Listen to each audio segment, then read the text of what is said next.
Hi, Bleeding Critic.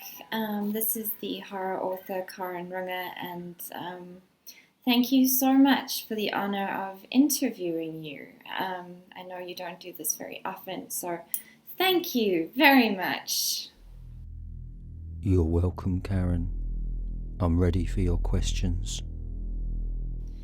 So, in terms of what you stand for as a horror movie reviewer, you've become quite a force for horror, and I've noticed that you are very, very vocal about the what you call the tired, self-congratulating horror movie clique. And you're very much about promoting horror without any bullshit, also quoting you.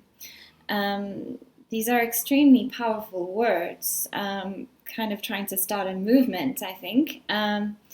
So, in your view, where is mainstream horror going wrong? What are the differences there? And what value does underground horror offer horror fans that the mainstream cannot meet? Absolutely well said, Karen. I wouldn't use the words going wrong. Many horror films can be repetitive and forgettable, and occasionally they've got moments of genius.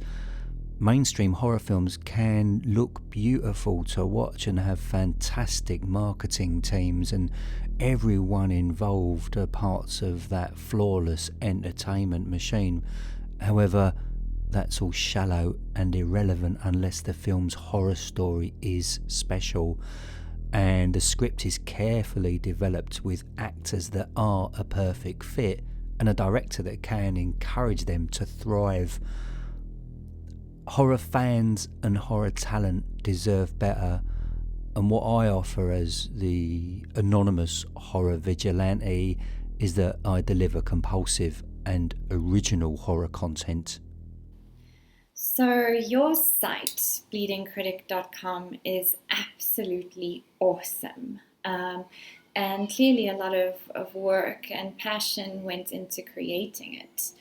Um, Given that so many horror fans just huddle into corners and complain about the mainstream version of our beloved genre, I do include myself here.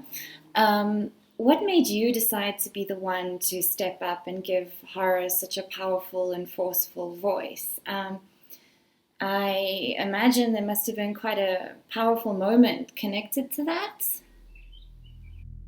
Yeah, very powerful. I decided to take action by creating my own work because I knew I could do a much better job. Seriously, if you had the majority of popular UK horror film critics talking in a bar, you'd be bored, and you'd feel that every one of them was related like clones, uncreative, patronising, and complacent. And it's the same for the few horror hosts. Look, I'm sure they're lovely people off camera, but they're not right for horror because horror has to be serious without overacting sexy hosts and old blokes that simply reel off lists and dates. It's what I call human horror encyclopedias. They just regurgitate information.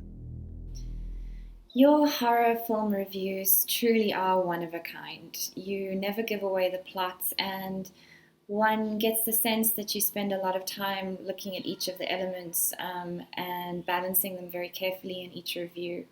Um, there's absolutely no doubt that you know the genre inside out, but you also get the feeling that you must spend a lot of time on each movie before you formally review it. So, how much time do you spend on the films that you review before you upload them, and what is your general process?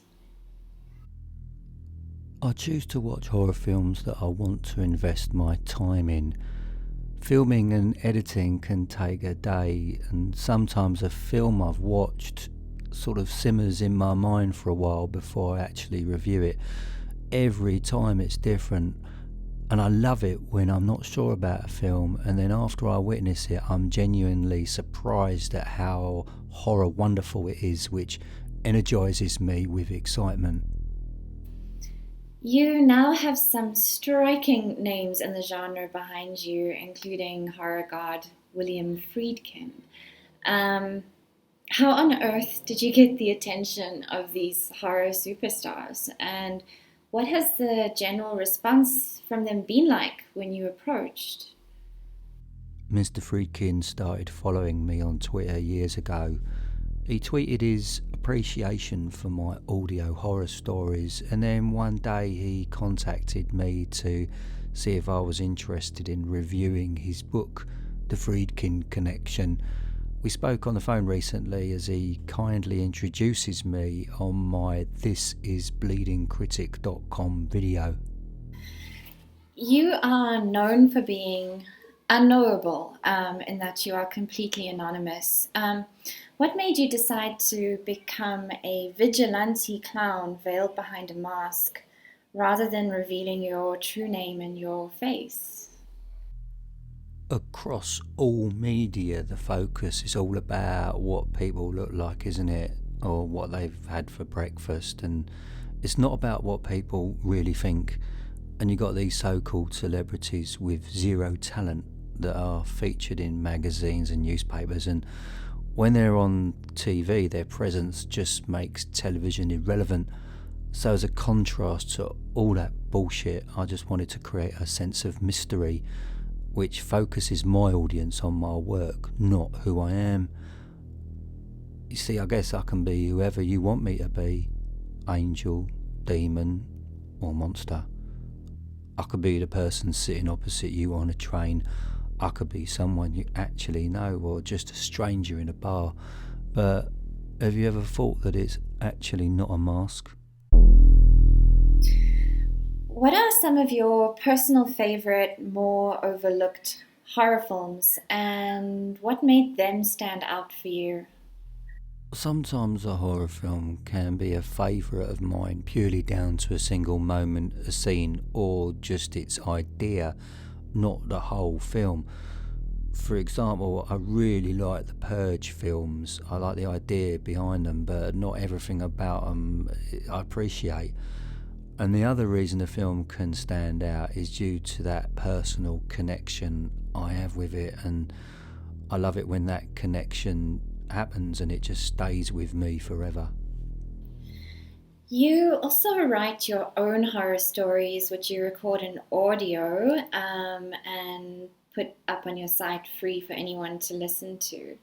When did you start penning your own horror tales, and um, what are your thoughts on horror literature and horror cinema as separate but related mediums?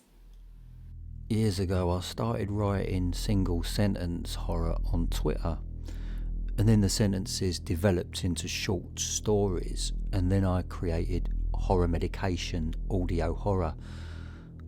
I've no thoughts on horror literature, to be honest, but I do get angry at weak horror cinema when I see it, because I just know I could have improved on it and given it more power. As a horror author myself, I of course have to ask, what is your favorite horror novel? I don't read because I prefer to write myself. However, if I had to choose a horror book that threaded its way into my memory, it has to be the late James Herbert's The Fog. And finally, without stripping away too much of your much valued mystique, what can we look forward to next from our favorite vigilante clown? I'll just keep pumping out original horror and more unique video reviews and supporting horror talent.